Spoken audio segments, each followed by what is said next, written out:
Bom dia, irmãos. Mais um domingo aqui juntos, apesar de longes, mas juntos para nós louvarmos e agradecermos ao Senhor por mais um domingo, por este dia em que é dedicado exclusivamente a Ele e porque estamos iniciando mais uma semana. Que o Senhor tenha misericórdia de nós e nos ajude a passar por esse momento não muito tranquilo, mas Ele tem estado conosco, tem nos protegido, tem nos abençoado e nós louvamos a Deus por isso. E para darmos início a esta manhã de estudo da Palavra do Senhor, nós vamos orar. Convido vocês agora, neste momento, que ore também agradecendo ao nosso Deus. Senhor Jesus, nós te louvamos e te agradecemos por este momento, pela oportunidade que temos, Senhor, de mesmo distante um dos outros, podemos estar juntos através do Senhor. Nós queremos te agradecer, porque diante de toda essa situação, o Senhor tem nos protegido, tem estado conosco, e nós te pedimos, ó Pai, que tu nos dê paciência para que possamos passar por esses momentos que não são tão agradáveis. Mas sabemos que o Senhor tem estado conosco e estará conosco sempre, porque o Senhor é o nosso Deus, é o nosso Rei. Guarda-nos, ó Deus, e fica conosco durante toda esta manhã, onde iremos estudar a Tua Palavra e aprendermos mais das Tuas maravilhas. Obrigado, é o que nós te pedimos e te agradecemos em nome do Senhor Jesus. Amém. Nós vamos continuar louvando ao nosso Deus com um cântico que talvez alguns não conheçam, que ele é um cântico bem nós já conhecemos já faz bastante tempo. Nós vamos cantar o hino Cantai ao Senhor um Cântico Novo.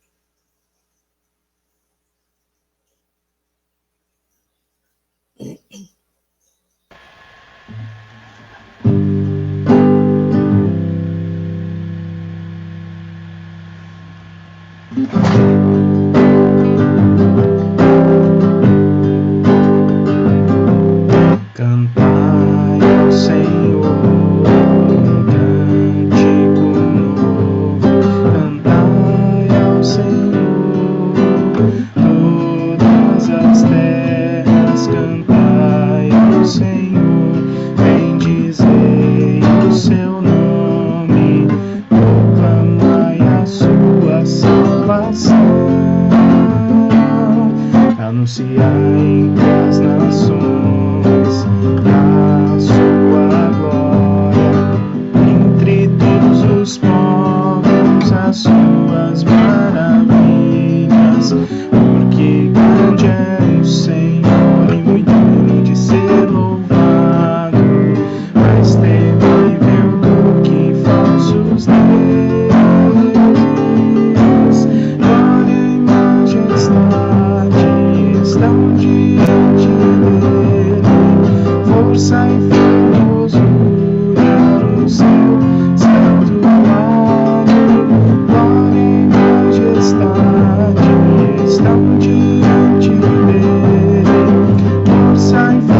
Convido os irmãos agora a abrir as suas Bíblias e nós vamos ler o Salmo 72. Salmos 72.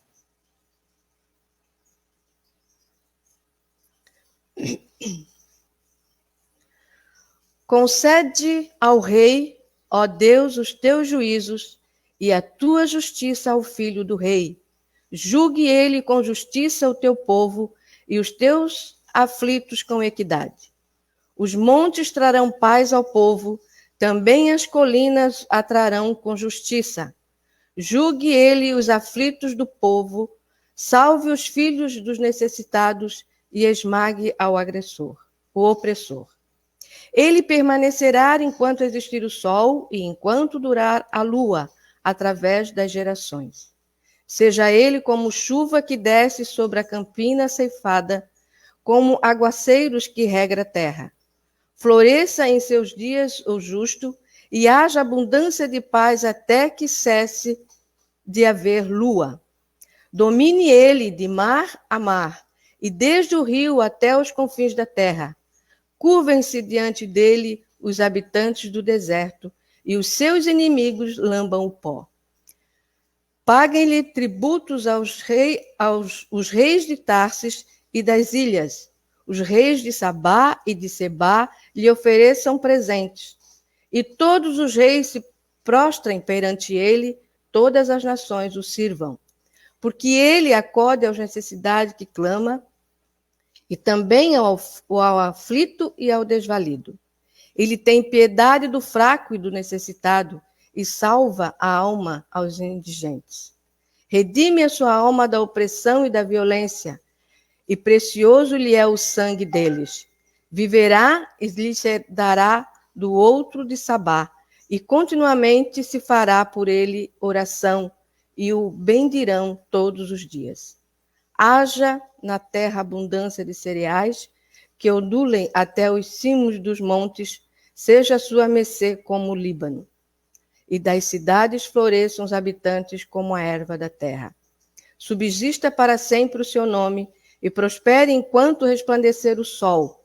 Nele sejam abençoados todos os homens e as nações lhe chamem bem-aventurados. Bendito seja o Senhor Deus, o Deus de Israel, que só ele opera prodígios. Bendito para sempre o seu glorioso nome, e da sua glória se encha toda a terra. Amém e amém. Findam as orações de Davi, filho de Jessé. Este salmo é uma oração de Davi para o seu filho Salomão, né, o rei Salomão. Ele pedindo, né, pelo reino do seu filho Salomão. Na verdade, ele fala, né, para Salomão, do reino de Salomão, mas o salmo ele vai muito mais além. Ele aponta para o Messias, para o Cristo, o verdadeiro rei. Ali no versículo 1 e 2, ele diz que esse rei ele deve aplicar a justiça com equidade, com respeito, com igualdade. No 4 e 14, ele fala que ele deve ser o defensor das vítimas de opressão. No versículos 12 e 13, ele diz que esse rei ele tem que ser sensível aos sofrimentos dos necessitados. E nos versículos 6, 7, 16 e 17, ele fala que o seu governo dará prosperidade, segurança e paz aos seus súditos. Esse salmo celebra o reino de Jesus Cristo. Devemos sempre lembrar que Cristo está em seu trono. Embora a igreja possa ser atacada ou ficar em um estado de declínio, ele é capaz de restaurá-la e fazê-la florescer e prosperar novamente. Nesses dias tristes, muitos pensam apenas em termos de sobrevivência, enquanto deviam estar pensando em reformar, em redescobertas e reavivamento. Os crentes fazem bem em ter uma visão de sucesso e avanço do reino de Cristo. O evangelho requer otimismo, pois Jesus reina. Como isso deveria nos encorajar na qualidade de um dos embaixadores de Deus, como fala em 2 Coríntios 5:20? O otimismo do Evangelho leva a oração pelo reino. Esse salmo deve nos levar a orar e orar com grande esperança e expectativa para que o reino de Cristo prevaleça contra os poderes do mal e para que seus eleitos sejam levados a ele e santificados. Como somos instruídos, ore para que o reino de Cristo venha e para que a sua vontade seja feita. A sua vida precisa ter o mesmo alvo desse salmo. Esse salmo aponta para o reino eterno, para a justiça, para as bênçãos desse rei eterno. É como que esse salmo terminasse dando glória a Deus. A nossa vida foi feita para darmos glória a Deus. E vamos dar glória a Deus, cantando, louvando ao nosso Deus com o hino 222.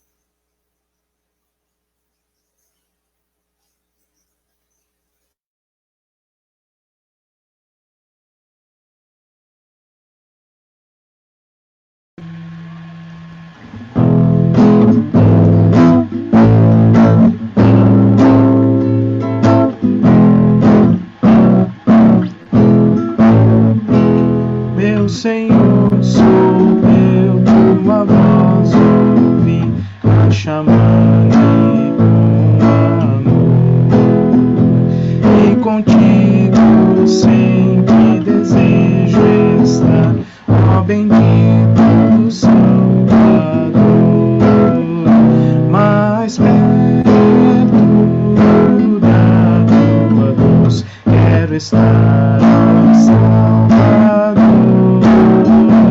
Mais perto da tua cruz, eu desejo estar, Senhor, a seguir-te sempre eu me decidi, constrangido pelo amor, jubiloso, pois me declaro teu, sem reservas, meu Senhor, mais perto da tua cruz quero estar, ó Salvador, mais perto da tua cruz eu desejo estar, Senhor, que prazer sem par, que delícia é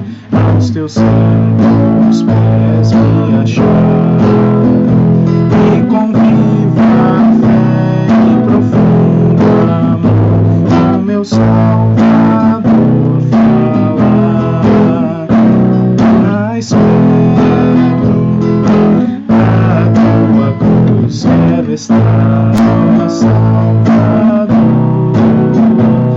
mais perto da tua cruz eu desejo estar, Senhor.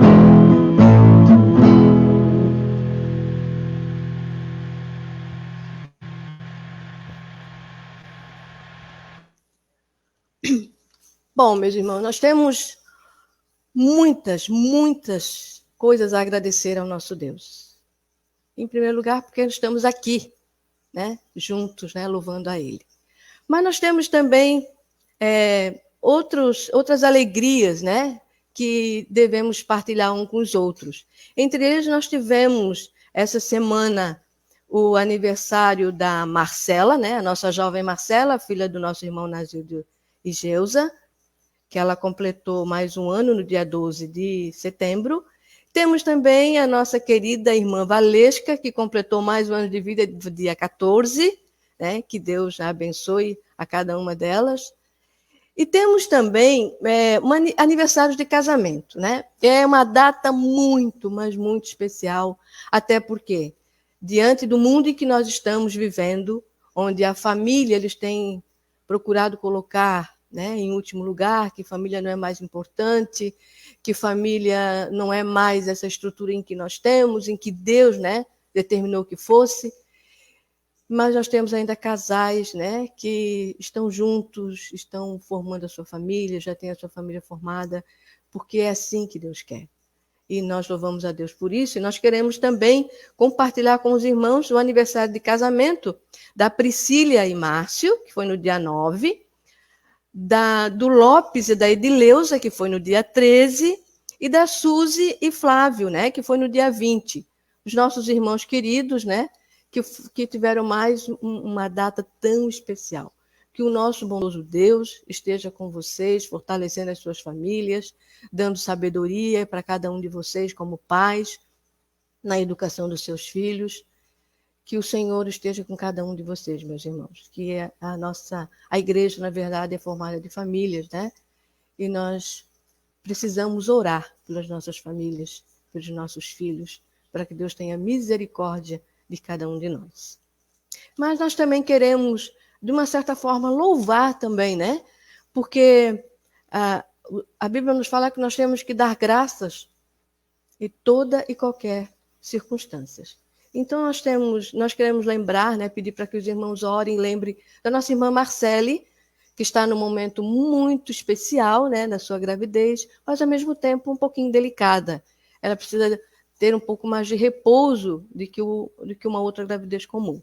Então a gente pede para que o Senhor tenha misericórdia dela, né? A gente sabe que a Marcela é uma pessoa muito ativa e agora ter que ficar quietinha é um pouco difícil.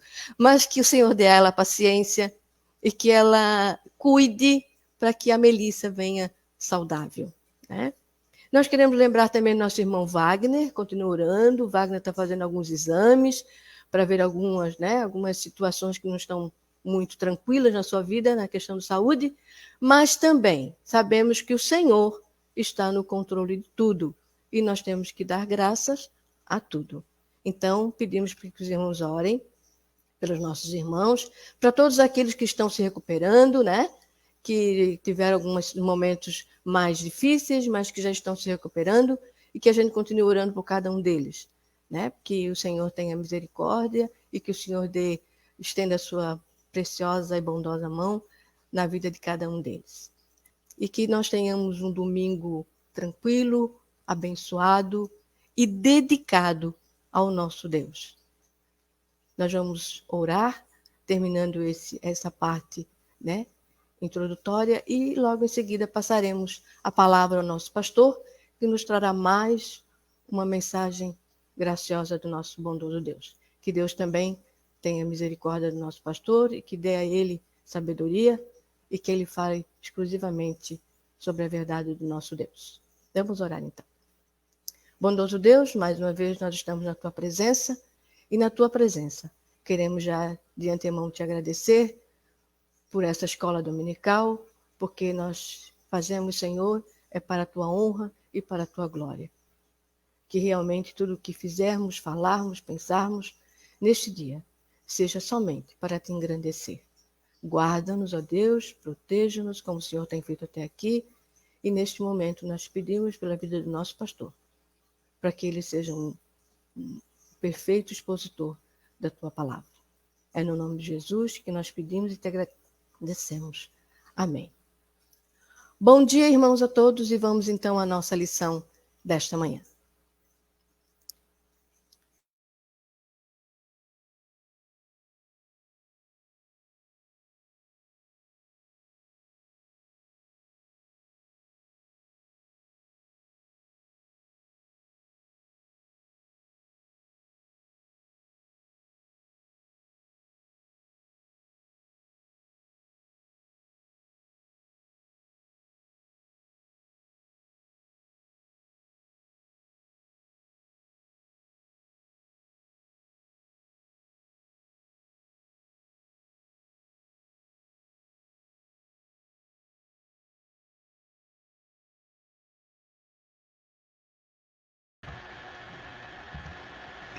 Muito bom dia, meus irmãos queridos. Uma grata alegria poder estudar a palavra juntos, passar por estes momentos devocionais de interação, ainda que cada um em sua casa, mas nos lembrando dos motivos de gratidão de nossos irmãos, nos lembrando também de motivos de oração, súplicas que nossos irmãos têm feito. Este momento serve para que nós também cresçamos na graça do Senhor e cresçamos em amor uns pelos outros. Então, este momento sempre é muito especial, um encontro da igreja entre os irmãos e um encontro desta igreja com o Senhor Deus. Deve ser sempre motivo de anseio da nossa alma por este momento. E aqui estamos nós para mais um dia de estudo da Palavra de Deus, já preparados pela abertura que nós tivemos. Você notou aí a Adele nos auxiliando, ela é uma das superintendentes da escola dominical. Por alguns dias também adiante você verá a Tânia por aqui, dividindo aí as aberturas juntamente com a Marcele. A Marcele está bem, né, como foi dito, graças a Deus, e aí elas vão intercalando aqui as aberturas da escola dominical.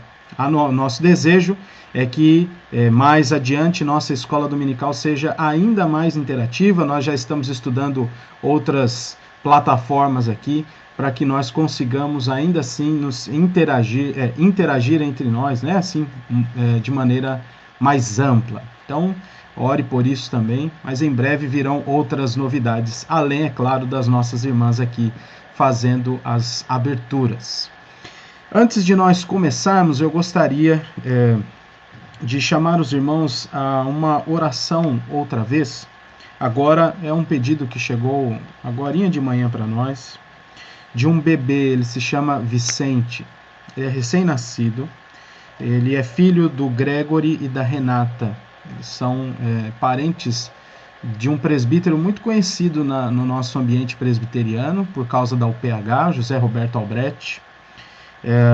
E tiveram esse bebê tem uma cardiopatia, e aí então fizeram uma cirurgia agora, nesse finzinho de semana nele, no Vicente.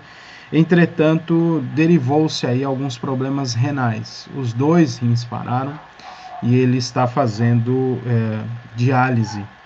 Recém-nascido, meus irmãos. Nós vamos falar na aula hoje sobre sofrimento. E talvez este seja o exemplo mais claro da aula, ou o exemplo mais prático da aula que nós teremos. Então, neste momento, eu gostaria de que todos nós juntos buscássemos o Senhor, pedindo para que Ele continue a realizar seus propósitos na vida do Vicente, do Gregory, da Renata, dos seus parentes, mas que Ele também nos abençoe, né? Em especial a família que está envolvida nisso. Abençoe esta família num período tão duro quanto este que eles estão passando. Então feche os seus olhos, vamos orar ao Senhor. Ó Deus eterno, que situação tão difícil essa família está passando, Senhor. E nós nos unimos a Ele, porque estamos unidos a eles pelo sangue de Cristo, e pedindo, Senhor, juntamente com eles, que o Senhor livre o Vicente desta situação. Que o Senhor cure o Vicente, Senhor, e que o traga de volta para casa. Este é o nosso desejo, Senhor. Que as atitudes que os médicos têm tomado, que elas surtam efeito, que os remédios façam efeito na vida deste bebezinho, e que em breve ele esteja nos braços de sua família. Mas nós, Senhor, cremos que Tu és soberano sobre todas as coisas, e não apenas soberano, mas Tu és sábio. E então, confiado, Senhor, com toda a tranquilidade em Tua sabedoria, nós clamamos a Ti que Tu faças a Tua vontade. Sabemos que Tens poder para curar, para reverter essa situação, mas, ó Deus, acima de tudo, queremos que o Senhor nos mostre a Tua vontade, em especial para esta família, e que eles descansem na Tua vontade. Então, enquanto Vicente está recebendo o tratamento, Senhor, cuide também do coração dos familiares. Cuide de sua alma, trazendo a Deus a paz que excede todo o entendimento, e que eles creiam que o Senhor é o bom pastor deles. E assim também como nós estamos unidos a eles a partir de agora, nos ajude, Senhor, a entender também os teus propósitos. Mas enquanto as respostas não vêm, nos faça, ó Deus, crer que o Senhor está no controle de todas as coisas. E tu és bom, Senhor. Te pedimos mais uma vez que o Senhor abençoe o Vicente e o livre, se for do teu querer. Ó Pai, que com esta situação nós também possamos pensar e refletir em nossa própria vida e ver como a tua mão poderosa tem guiado os nossos passos. Também te pedimos para que o Senhor nos abençoe neste momento de estudo da tua palavra. E nós fazemos isso pedindo em nome de Jesus. Amém. Meus irmãos, nós vamos então passar ao nosso estudo. Nós estamos numa série de estudos bíblicos no livro de Apocalipse e hoje já é a nossa terceira aula. Nós fizemos uma aula introdutória no capítulo 1, vendo todas aquelas questões contextuais importantes que estão mais concentradas ali. E na semana passada já entramos no estudo das 7 cartas registradas aí às 7 igrejas da Ásia Menor, logo no início de Apocalipse. Ontem nós tivemos um encontro interessante com alguns irmãos e foi muito bom rever os irmãos. Estive lá na igreja entregando material. Você que não pôde passar por lá, você me avise aqui, eu posso durante a semana me organizar e entregar o teu material. Ele está reservado aqui, tá bom? Para os membros da nossa igreja. Este material, nós não vamos utilizá-lo ainda. Ainda não, porque ele vai contar a partir do término da nossa exposição aqui das 7 cartas. Então nós vamos utilizá-lo ali por volta do capítulo 4 de Apocalipse, correto? Então você guarde esse material e eu vou fazer menção do início do uso desse material quando for a época lá. Mas enquanto estamos estudando as cartas às igrejas, nós ainda não vamos utilizar esse material. Você também recebeu uma tabela como esta sobre um comparativo entre as igrejas, as 7 igrejas. Uma contribuição do nosso querido Ney, esposo da Beth, a quem eu agradeço de público aqui, já o fiz durante a semana. Me facilitou muito aqui, me economizou um tempão. E ele me encaminhou essa tabela. E você vai utilizar essa tabela para fazer aqui alguma anotação que quiser, fazer alguns apontamentos. Eu devo usar essa tabela também para fazer apontamentos. Então, neste momento, você pegue ali, tome nota, por isso que você recebeu esta tabela, tá bom? É mais um recurso para que nossas aulas, mesmo que com essas limitações, tentem ser mais interativas. Pois muito bem, falando em interatividade, último aviso, se você tiver alguma dúvida, quiser fazer alguma contribuição, você pode fazer aqui no Facebook e pode também me mandar aqui no WhatsApp e a gente vai falando sobre o assunto, tá bom? Pois muito bem, vamos então à nossa aula de hoje. Vamos falar sobre a igreja de Esmirna. É a segunda carta que o Senhor Jesus mandou o apóstolo João escrever e enviar. Os irmãos se lembram disso lá no início do capítulo de número 1, quando o Senhor Jesus, dando esta revelação a João, deu a ordem: o que vês, escreve e envia às 7 igrejas da Ásia. Então nós estamos nelas, né? Falamos na semana passada de Éfeso e hoje vamos falar de Esmirna. Eu queria que você então abrisse a sua Bíblia em Apocalipse capítulo 2 e nós vamos ler do verso 8 ao verso 11. Apocalipse 2, do 8 ao 11.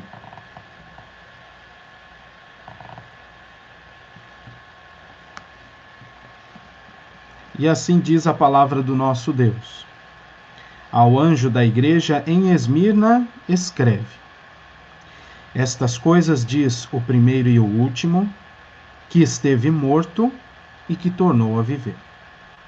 Conheço a tua tribulação, a tua pobreza, mas tu és rico, e a blasfêmia dos que a si mesmos se declaram judeus e não são, sendo antes, sinagoga de Satanás. Não temas as coisas que tens de sofrer. Eis que o diabo está para lançar em prisão alguns dentre vós, para ser dispostos à prova, e tereis tribulação de 10 dias. Sê fiel até a morte, e dar-te-ei a coroa da vida. Quem tem ouvidos, ouça o que o Espírito diz às igrejas. O vencedor, de nenhum modo, sofrerá dano da segunda morte. Muito bem. Nós vamos observar esta pequena carta, e não é à toa que ela é pequena, por causa de todo o contexto aqui da própria igreja de Esmirna. Você viu aí no versículo de número 9, quando o Senhor Jesus diz que conhece as tribulações e que aquela igreja era pobre, ainda que de alguma maneira fosse rica. Nós vamos entender isso melhor, mas também isso se revela no tamanho da mensagem, uma mensagem pequena, concentrada, diferente das outras cartas. É apenas um aspecto aqui de observação, né? Se você observar o texto das outras cartas, são infinitamente maiores do que a carta que foi escrita a Esmirna. Antes, porém, como sempre fazemos, relembramos aqui aquilo que nós tratamos sobre o último estudo.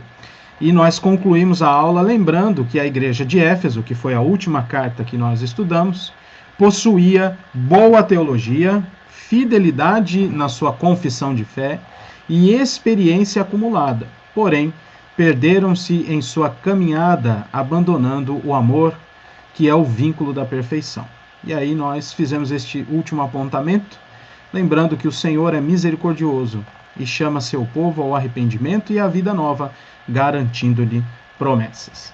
E hoje nós vamos falar então da igreja de Esmirna.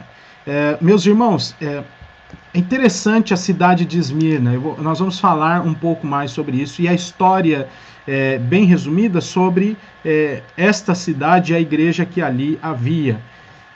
Há uma quantidade grande de materiais históricos, arqueológicos, geográficos preservados. E ela foi por grande tempo ali um centro importante de Roma, não central, né, na sua centralidade, mas tinha sua relevância no Império e, portanto, há muita coisa guardada.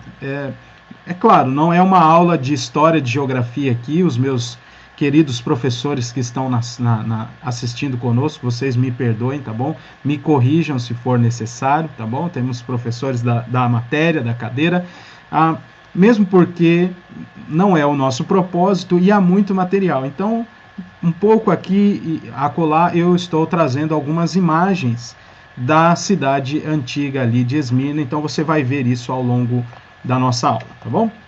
Então, veja só já esta foto e, olhando a foto, você vire os seus olhos para a esquerda aí, porque é o resumo desta carta.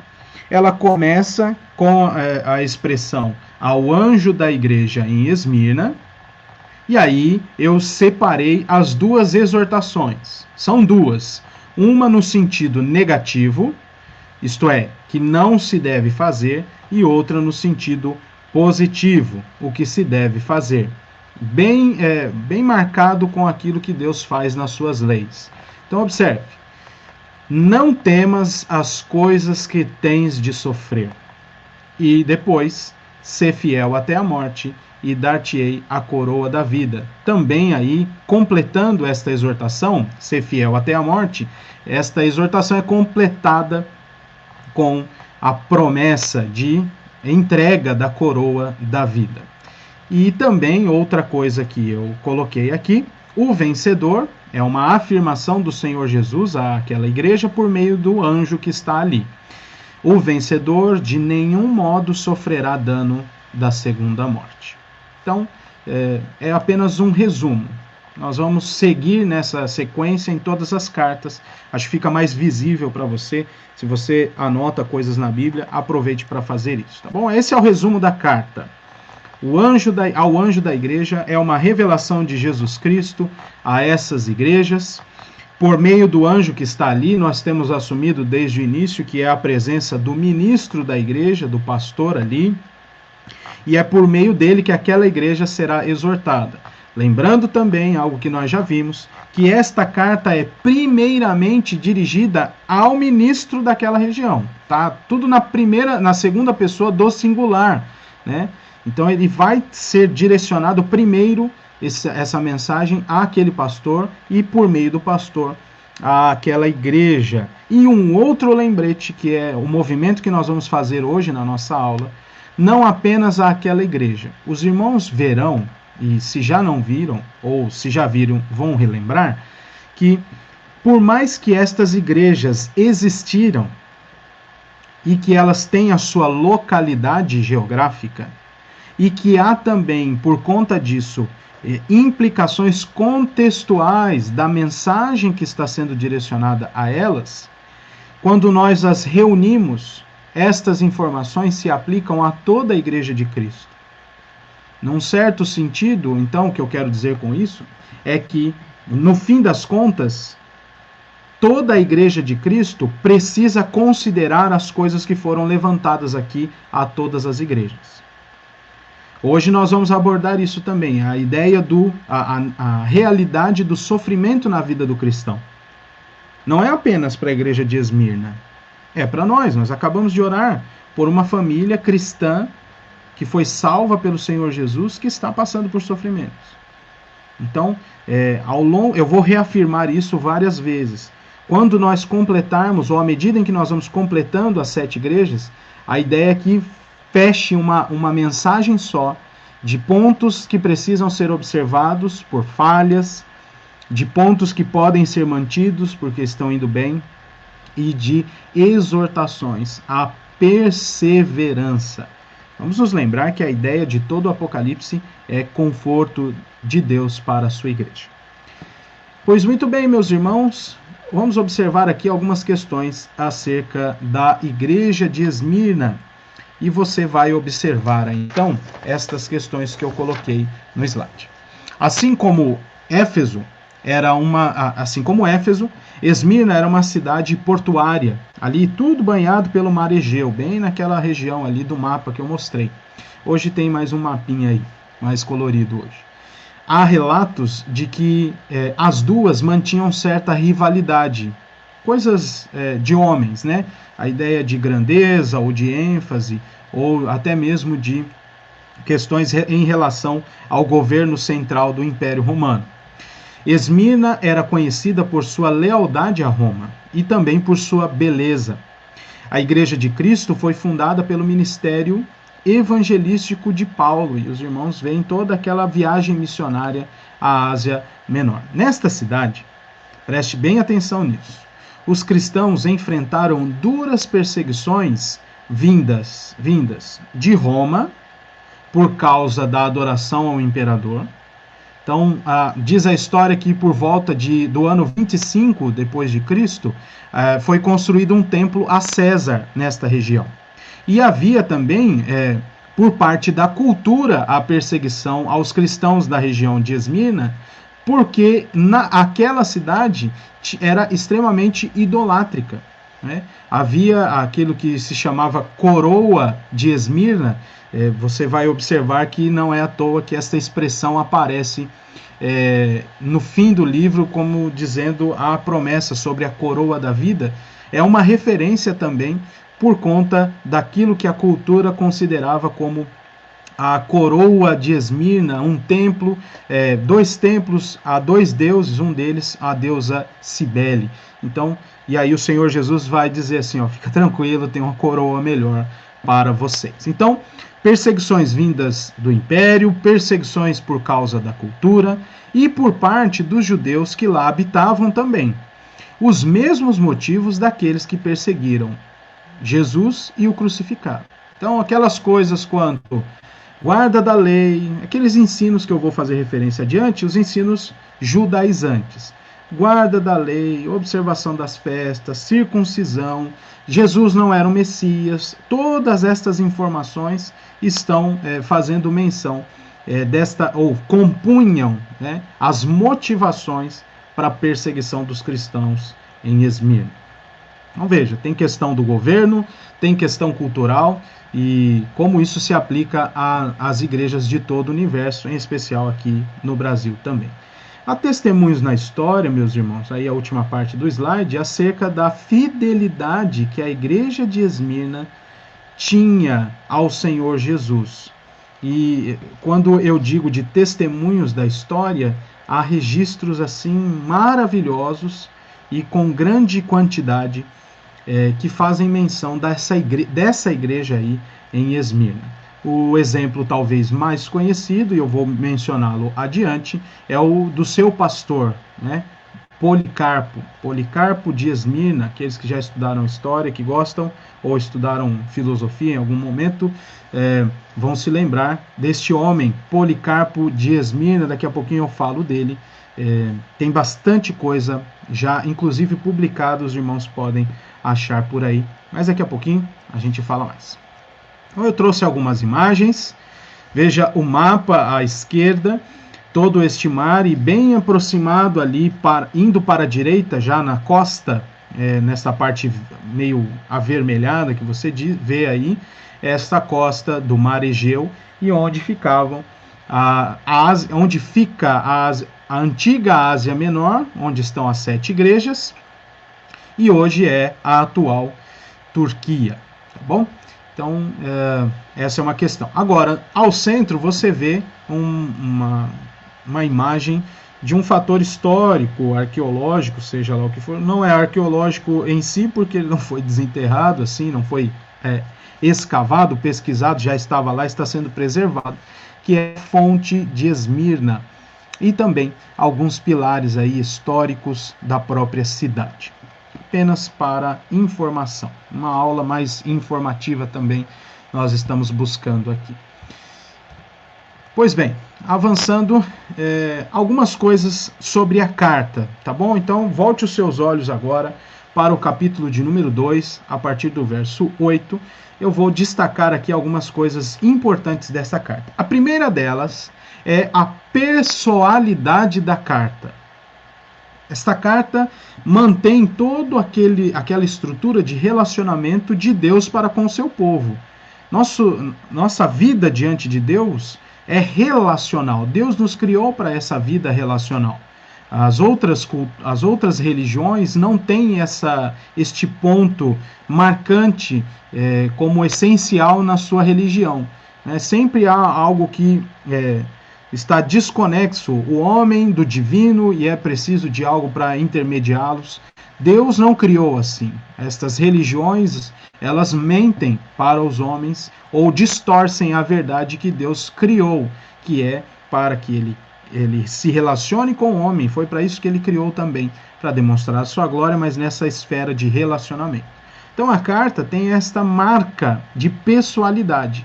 Ela é de Cristo para o seu povo, através deste ministro, né, e a toda a igreja. Vem de Cristo para o pastor, para o anjo, e através dele para toda a igreja. Tem um destinatário, e no final das contas, o destinatário é cada individual ali da comunidade de Esmirna, e também ultrapassando para os nossos dias. Este ensino de hoje, meus irmãos, vem de Cristo para nós. Isso precisa ficar claro. Segunda coisa, é a verdade inquestionável de que a igreja sofre e que também passa pela morte. E aí alguns aspectos, né? Pobreza, blasfêmia e tribulação. Então, esta é uma verdade inquestionável, que até hoje é negada por alguns cristãos, no sentido de que eles dizem que o Filho de Deus ou o Filho do Rei não pode passar por problemas. E uma vez que você está passando por problemas, mesmo depois de ter professado a fé, há duas fontes de problemas. Ou o inimigo, ou a sua falta de fé. Mas nunca isso está ligado, é sempre um acidente. É claro, o sofrimento não é uma coisa boa. E aquele que foi redimido pelo sangue de Jesus, ele deve ser alvo, e é alvo de bênçãos de Deus. Mas isso não quer dizer que ele está livre dos sofrimentos. por um único motivo, meus irmãos. Este crente, ou esta igreja que foi salva pelo Senhor Jesus e que tem recebido bênçãos sem medidas, está num mundo que jaz no maligno. É inevitável que o crente passe por sofrimentos. Inevitável. Não há como. O que deve trazer descanso e consolo para a nossa alma é o fato de que nós já alcançamos a redenção em Cristo Jesus. E que nós estamos num período temporário habitando essa terra. Nós estamos olhando para novos céus e nova terra. E essa é a distinção entre os crentes e todo o restante do mundo. O mundo tem tentado de várias maneiras, por vários séculos, buscar redenção para si.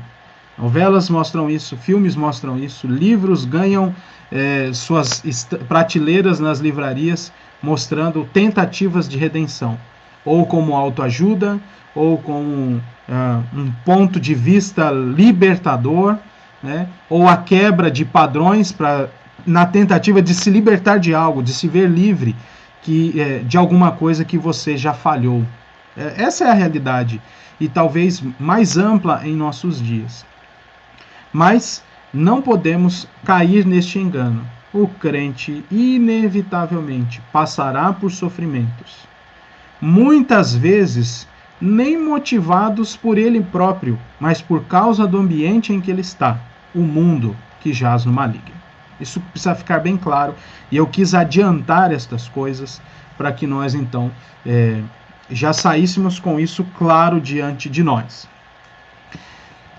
Terceira coisa que eu queria observar, e aí nós vamos olhar 2 versículos no texto, é a tribulação como uma ferramenta de aperfeiçoamento da fé do cristão.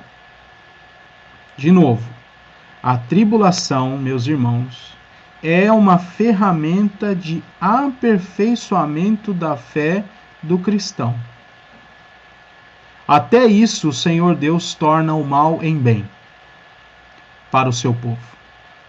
O que para os ímpios seria questão de destruição, para o povo de Deus é utilizada para aperfeiçoamento. E no caso da igreja de Esmirna, e muito provavelmente pode acontecer a todas as igrejas, no verso 9, esta tribulação vem primeiro por causa dos homens maus. Eu estou pulando aqui do verso 9 a parte da tribulação, que eu vou falar depois com maior tempo, da pobreza e a blasfêmia. É isso que eu quero me ater aqui no verso 9. A blasfêmia dos que a si mesmos se declaram judeus e não são, sendo antes sinagoga de Satanás.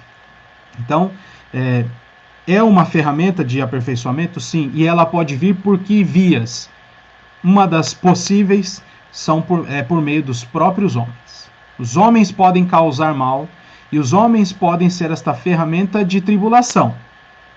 E esta tribulação, nas mãos de Deus, é utilizada para aperfeiçoamento da fé. Ok? No segundo momento, segundo aspecto aí, verso 10, leia comigo, né? Quando o Senhor Jesus dá esta ordem, né? Um imperativo aqui, não temas as coisas que tens de sofrer. E aqui é o meu ponto.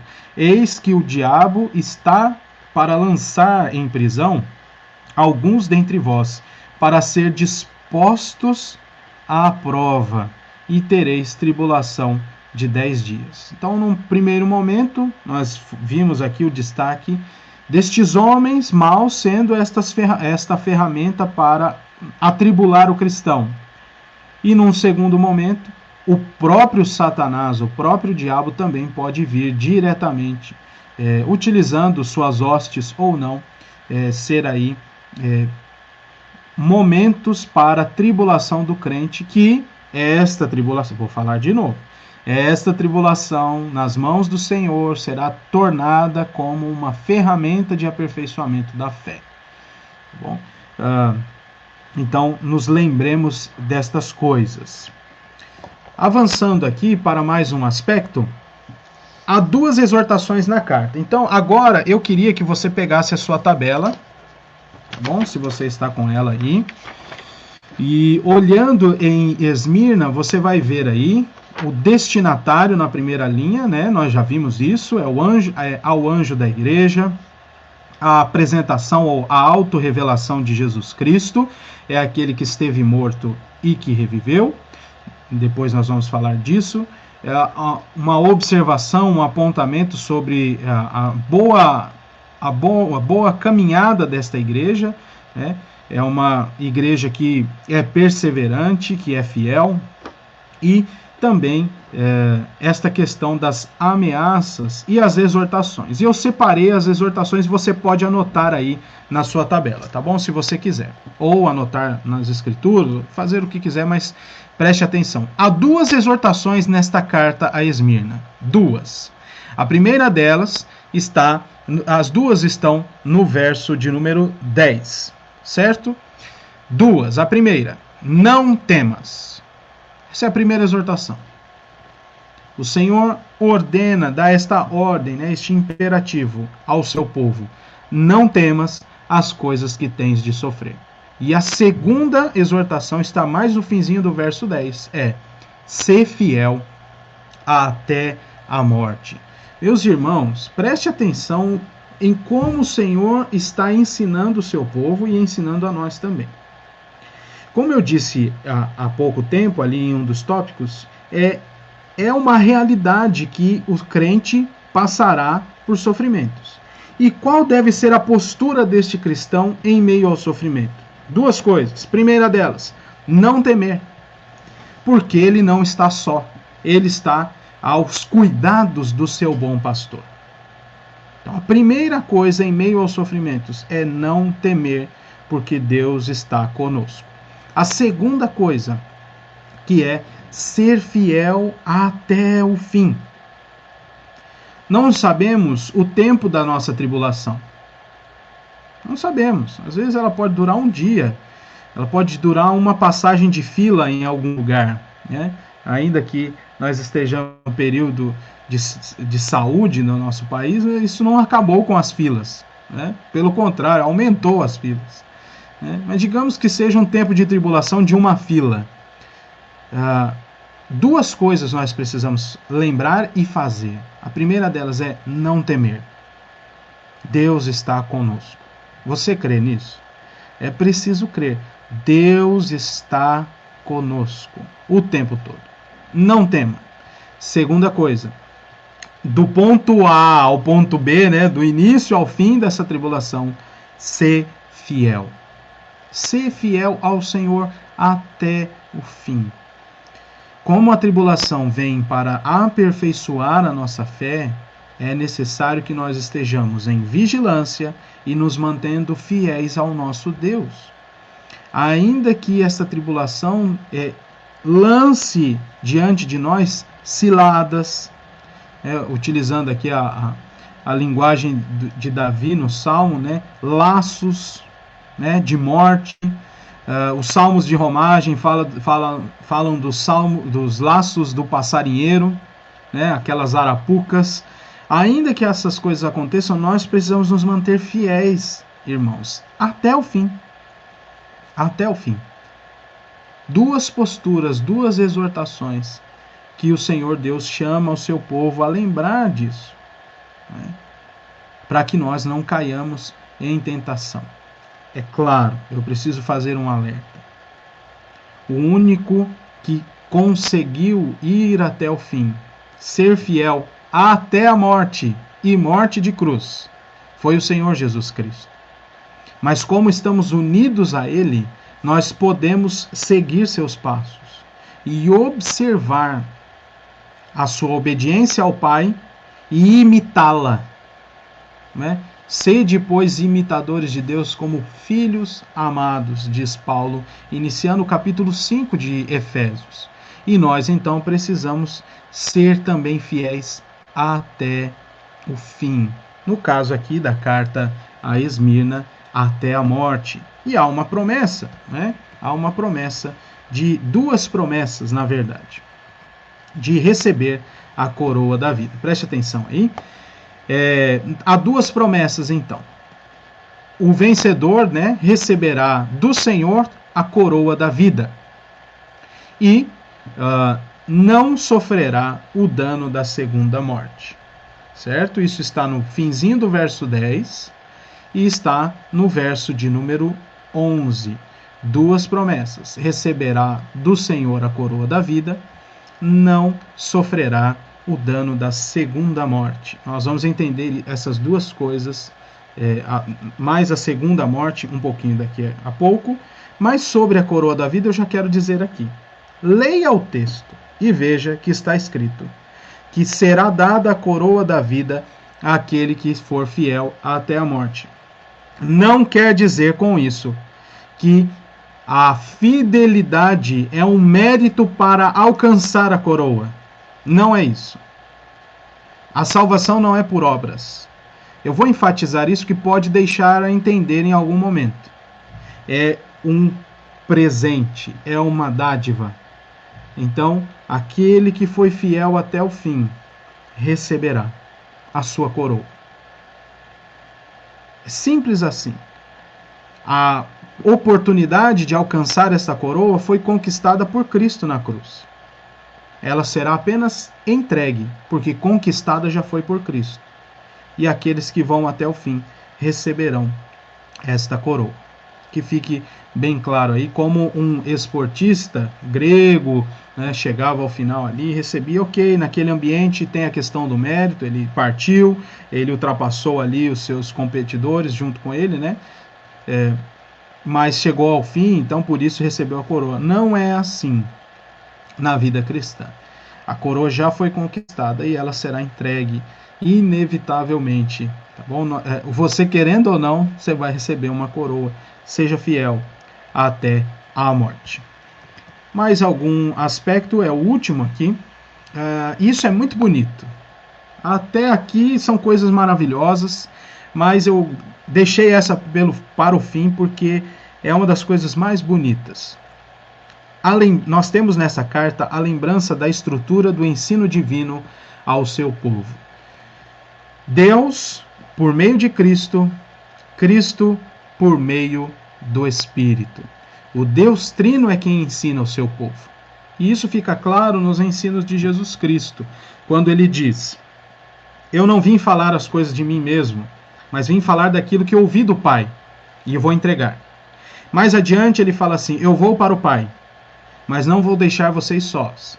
Enviarei o outro Consolador, e ele vos ensinará a guardar todas as coisas que eu vos tenho dito. A Trindade nos ensina. O ensino de Deus Pai por meio do Filho, e o ensino de Deus Pai, o ensino de Deus Filho por meio do Espírito. E esta é a beleza do ensino. Veja só, isso fica claro no verso de número 1, quando há ali a explicação de quem é que está enviando esta carta. Leia comigo aí, né? No verso de número 1 não, verso de número 8, perdão. Estas coisas diz o primeiro e o último, que esteve morto e tornou a viver. O Senhor Jesus Cristo. É Ele quem está ensinando. É Ele quem está dizendo estas coisas. Mas olha que interessante o verso de número 11. Como ele começa? Quem tem ouvidos, ouça o quê? O Espírito diz às igrejas. Mas quem está ensinando não é aquele que esteve morto e que tornou a viver? Sim, por meio do seu Espírito. O Espírito Santo, que é, em algumas cartas, chamado até mesmo de o Espírito de Cristo. Meus irmãos, aqui a trindade mais claro possível diante de nós, já colocada aqui no início do livro do Apocalipse. A trindade vai aparecer mais aqui, né? Mas veja só, é o ensino de Cristo à sua igreja por meio do seu Espírito Santo, que aplica no coração do crente a obra, o ensino do nosso Deus eterno. Muito bem, estes são os destaques que eu gostaria de fazer, e eu creio que nós já temos clareza sobre a carta. Então, a partir de agora, eu gostaria de fazer algumas aplicações, não apenas em relação à igreja de Esmirna, mas também à igreja de Cristo, que somos nós. Vamos falar um pouquinho das dificuldades aqui, e também aplicar a nós. Antes, porém, esta citação do nosso irmão Simon Kistemacher, em um dos comentários dele acerca do Apocalipse. Leia com atenção aí comigo. A oposição deles, daqueles judeus, né, e até mesmo da cultura, e dos próprios romanos, como eu já apontei no início da nossa aula, a oposição deles ao cristianismo foi documentada em conexão com o martírio de Policarpo, que em 23 de fevereiro de 155 foi morto por recusar-se a negar o nome de Jesus. Ele havia sido bispo, pastor de Esmirna, durante muitos anos. Como santo idoso, ele teve de responder ao procônsul que lhe ofereceu uma escolha entre amaldiçoar o nome de Jesus e viver ou confessar seu nome e morrer. E aí vem a palavra de Policarpo, antes de acenderem a fogueira, ele foi morto mediante uma fogueira. Servi a Cristo por 86 anos, e ele nunca me fez nenhum mal. Como posso blasfemar meu rei que me salvou? Então, o procônsul o condenou à morte na fogueira. Os relatos indicam que os judeus se destacaram na coleta da lenha para o fogo. Embora fosse um sábado, eles voluntariamente, os judeus, quebraram, carregaram a lenha e assim violaram a lei do dia do descanso, do dia do sábado. Então, aqui um relato, meus irmãos, muito breve de toda essa história do cristianismo sediado ali em Esmirna. Policarpo é um dos discípulos do apóstolo João. Ele nasce ali na década de 60 depois de Cristo, então ele ainda está sob os cuidados e o ensino dos apóstolos. E ele vai se tornar ali, há registros históricos disso, um dos discípulos ali na caminhada junto com o apóstolo João. E é o que dá a sequência no trabalho de pastoreio na região de Esmirna. Você tem cartas dele, você tem material dele próprio como pastor, ensino dele, você tem uma carta que foi enviada a ele por Inácio, também um outro conhecido da figura da história, uma outra figura histórica muito conhecida. Há uma carta para eles e há também uma carta registrando ali muitos detalhes acerca deste dia, deste 23 de fevereiro da morte de Policarpo. Há uma obra traduzida para o português da editora Paulus, sobre aquele título maior, patrística, aquelas capas verdinhas, e há uma delas sobre os pais ali da igreja, e há várias coisas acerca do próprio Inácio e também de Policarpo, dos seus ensinos, como eles pastoreavam a igreja, como eles usavam, em especial Policarpo, tá bom? Como ele usava o ensino ali recente dos apóstolos e aplicava para a igreja. Então há muito material histórico que confirma os dados acerca desta igreja. Talvez uma das igrejas que mais tenha, registrado nas escrituras, que a gente tenha assim mais na nossa mão registros históricos. Você também pode encontrar isso na internet com muita coisa, assim, muitos links, muita disposição. Quem gosta de pesquisar, fica aí a tarefa de casa para a semana. Eu precisava dizer essas coisas. Vamos então para falar sobre a Igreja de Cristo. E aí nós vamos aplicar ao nosso viver, tá bom? Qual é a questão central desta carta para Esmirna? É que é uma igreja que sofre muito. Muitíssimo. Veja de novo o versículo de número 9. Conheço a tua tribulação. Conheço também a tua pobreza, mas és rico. E conheço a blasfêmia dos que a si mesmos se declaram judeus e não são, sendo antes sinagoga de Satanás. Quanto à pobreza daquela igreja, estamos falando sim no aspecto material. E entre parênteses, quando aparece a expressão mas és rico, pelo fato da sua fé, no aspecto espiritual. Ainda que eles sofressem por causa de Cristo, e uma dessas marcas do sofrimento é a escassez material, muito provavelmente vinda do próprio império, porque eles não adoravam o imperador, adoravam qualquer outro deus lá na mente dos romanos. Pode ser sim, meus irmãos, que eles estavam sofrendo sanções econômicas por manifestarem a sua fé daquela maneira. E se tornaram então uma igreja pobre, mas rica espiritualmente, né? E havia muitos blasfemadores.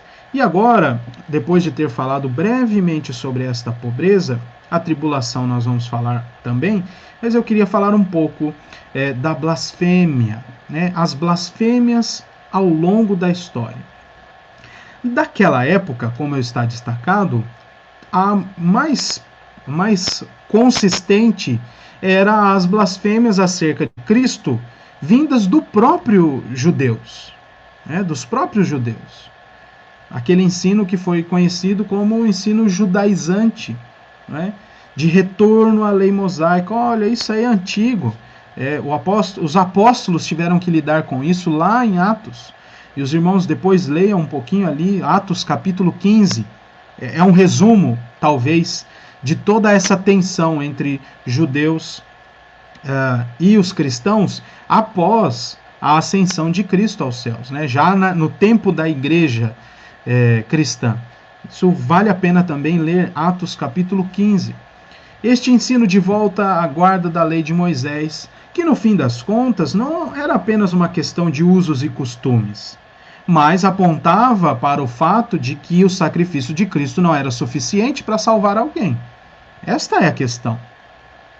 Você poderia crer em Cristo, mas você precisava se circuncidar se fosse homem. Você poderia crer em Cristo, mas você precisava guardar as coisas da lei, continuar praticando as festas, né?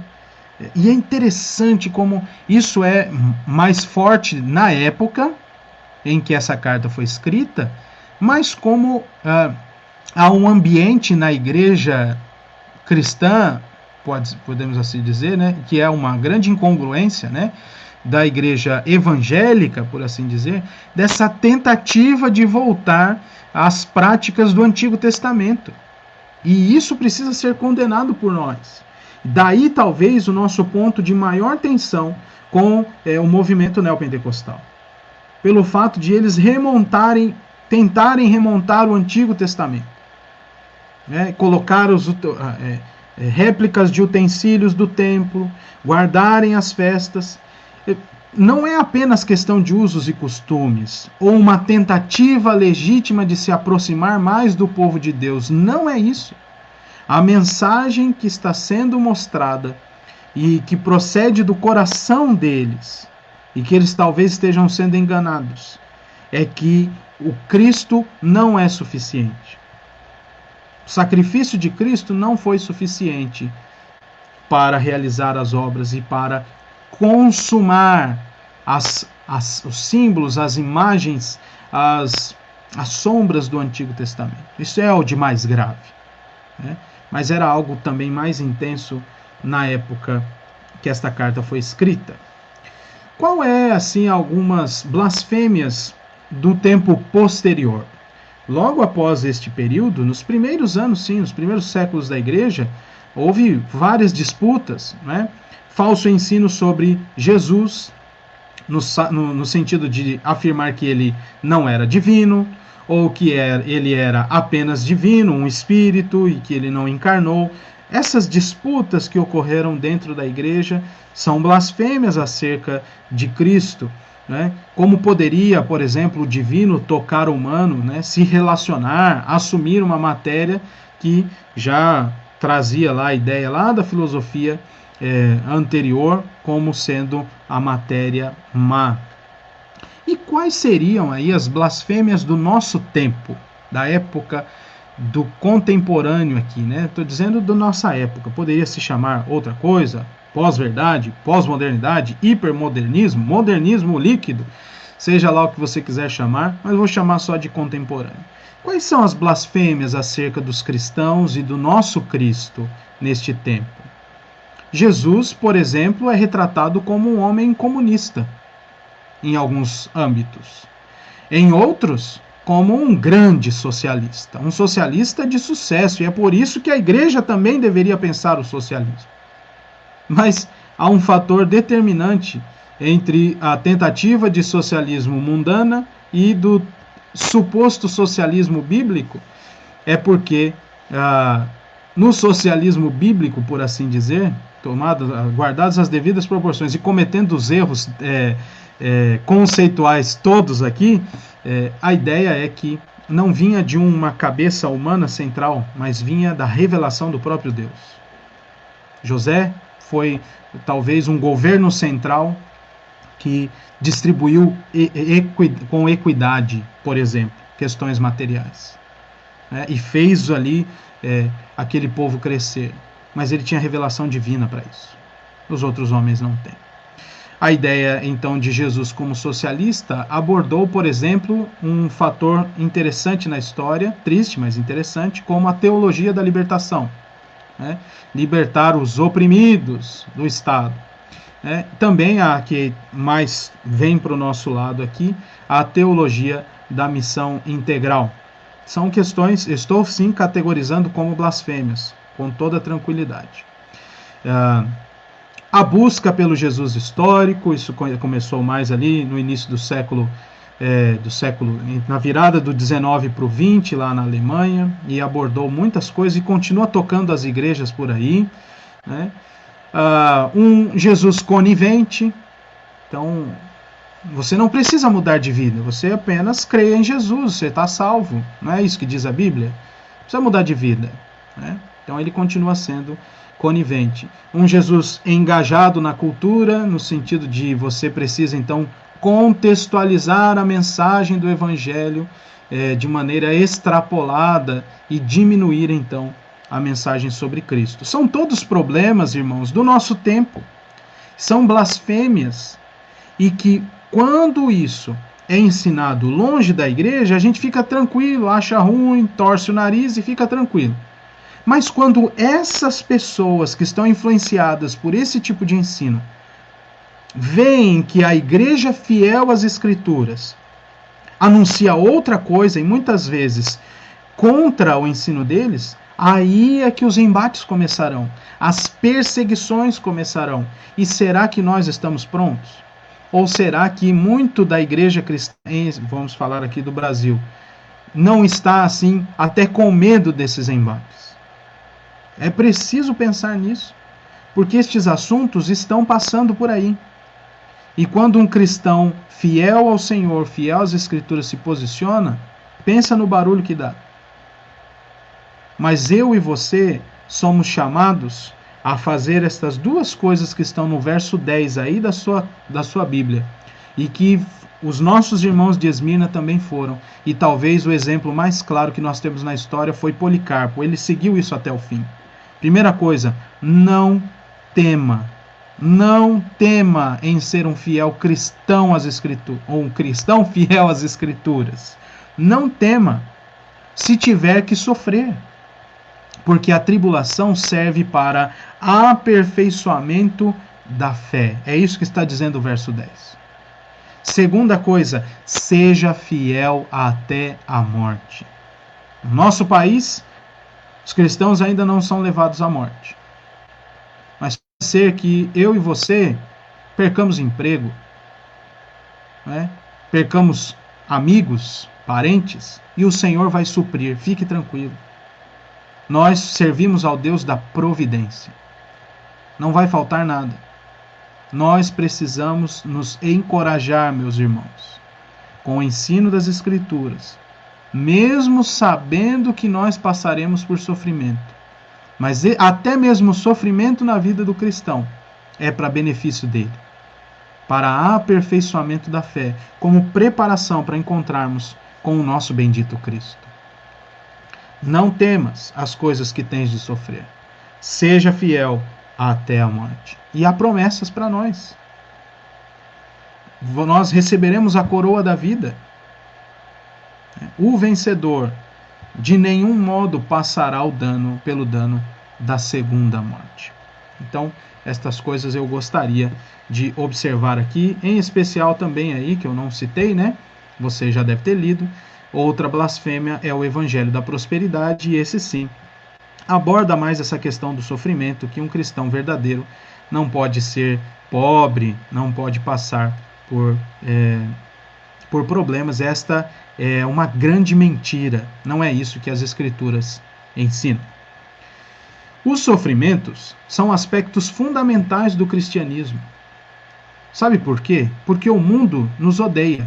E nos odeia porque primeiro odiou a Cristo. Ele sofreu. Seus discípulos também sofrerão. Ele morreu. Seus discípulos também. Mas não apenas isto. Eis a promessa bendita, meus irmãos, de esperança presente e futura. Cristo venceu o poder da morte. Ele se apresenta assim a Esmirna: eu sou o primeiro e o último, aquele que esteve morto, mas que agora vive, que tornou a viver. Seus discípulos também ressuscitarão para uma vida eterna e gloriosa, sem os efeitos do pecado. E nós precisamos crer nisso, porque esta é uma marca da vida cristã. O sofrimento é uma marca da vida cristã. Ainda mais este tipo de sofrimento como a igreja de Esmirna estava sofrendo. De afrontas, de conflitos e de perseguições.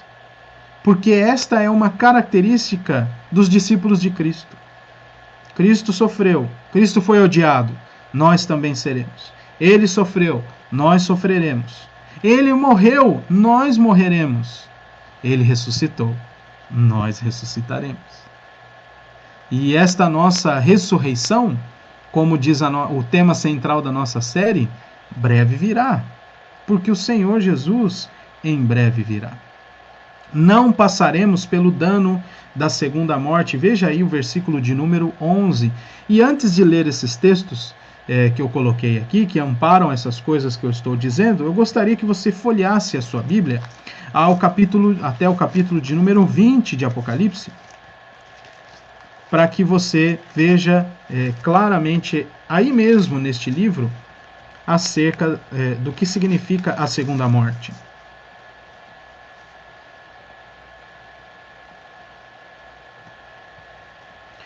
O versículo de número 14 de Apocalipse 20. Então a morte e o inferno foram lançados para dentro do lago de fogo. Esta é a segunda morte, o lago de fogo. Os ímpios que já estão no inferno, experimentando de tormentos, estes ressuscitarão. Esse é o contexto do capítulo 20, do verso 11 ao verso 15, depois você leia. Eles ressuscitarão para encararem o juízo final de Deus. E depois de receberem sua condenação, serão destinados para o seu lugar eterno, que é tão ruim, mas tão ruim, que é chamado de segunda morte. Então, em outras palavras, e nós leremos isso agora, quando o Senhor Jesus se direciona à sua igreja, e está se direcionando a nós hoje, dizendo: ser fiel até a morte, você vai receber a coroa da vida. Ao vencedor, o vencedor de nenhum modo sofrerá o dano da segunda morte. Ele está dizendo o seguinte: você morrerá, mas ressuscitará para a vida. Não passará, não sofrerá dano da segunda morte. Não será lançado no lago que arde fogo e enxofre. E aquele contexto ali de Apocalipse 20, a distinção entre aqueles que vão ser lançados no lago e aqueles que vão para novos céus e nova terra, no capítulo 21 ali, a distinção entre eles é uma só: o nome de quem está escrito no livro da vida. Estes não passarão pelo dano da segunda morte. Podem até morrer, mas viverão eternamente, porque Cristo esteve morto, mas tornou a viver. Veja só como as coisas se fecham no ensino de Jesus aqui para esta igreja. Há muitos textos, eu vou deixar assim, você pode anotar, mas eu queria ler alguns destes que estão aí. Provérbios 3, 25. Eu escrevi 25 duas vezes, mas é 25 e 26, tá bom? Provérbios, capítulo 3, verso 25 e verso 26, que nos dizem assim: não temas o pavor repentino, nem a arremetida dos perversos quando vier, porque o Senhor será a tua segurança e guardará os teus pés de serem presos. Que bênção maravilhosa. João 11. Esse aqui você conhece de cor. Versos 25 e 26. Disse-lhe Jesus: eu sou a ressurreição e a vida. Quem crê em mim, ainda que morra, viverá. E todo o que vive e crê em mim não morrerá eternamente. E aí ele pergunta, né, para Marta: você crê nisso? E ela diz sim, que cria, né? Eu tenho crido que tu és o Cristo, o Filho de Deus, que devia vir ao mundo. Ainda que morra, quem crê em Cristo viverá. O texto de Mateus 10 vai dizer acerca da exortação de Jesus, falando: temei aquele que pode fazer mal tanto para o corpo quanto para a alma, e fazer bem tanto para o corpo quanto para a alma. Não temam aqueles que vão tentar fazer algo com o corpo, porque eles não têm poder para fazer aquilo que só o Senhor Deus pode fazer, que é dar o destino à nossa alma. Por mais que eles nos firam, eles nos matem, jamais eles nos tirarão das mãos do Senhor Jesus Cristo. É isso que Paulo vai ensinar aos romanos. No capítulo 5, ele termina ali essa primeira parte que está colocada, dizendo que nós devemos nos gloriar nas próprias tribulações, porque a tribulação produz perseverança, a perseverança experiência, a experiência esperança. E aí ele diz no verso 5, ora, a esperança não confunde, porque o amor de Deus é derramado em nosso coração, por meio do Santo Espírito que nos foi outorgado. E no capítulo 8, ele diz ali, olha, sabemos que todas as coisas cooperam para o bem daqueles que amam a Deus, daqueles que são chamados pelo seu propósito. É o mesmo capítulo que ele vai terminar dizendo assim: nada nos separará do amor de Deus que está em Cristo Jesus, nosso Senhor. Meus irmãos, o nosso tempo talvez tenha maiores dificuldades de entender a fé cristã nestes termos, de muitas vezes passar por perseguições e sofrimentos pelo único fato de dizermos que cremos em Jesus Cristo. E que por crer em Jesus Cristo, nossa vida pública é diferente. Nossas opiniões são diferentes. A condução da nossa família vai em outra direção. Aquilo que nós ensinamos aos nossos filhos vai também em outra direção. A nossa ética no trabalho é outra. A nossa disposição para olhar ao próximo também é outra. Muitos veem isso e se alegram, dizendo, você é diferente. Outros, porém, se revoltarão, porque a luz vai como que ofuscar seus olhos e eles vão tentar apagar essa luz. Nós precisamos nos lembrar disso. Será mesmo que nós estamos prontos? Se não estivermos, ouçamos a palavra de Cristo à sua igreja. Não temam as coisas que vocês têm de passar. Sejam fiéis até a morte.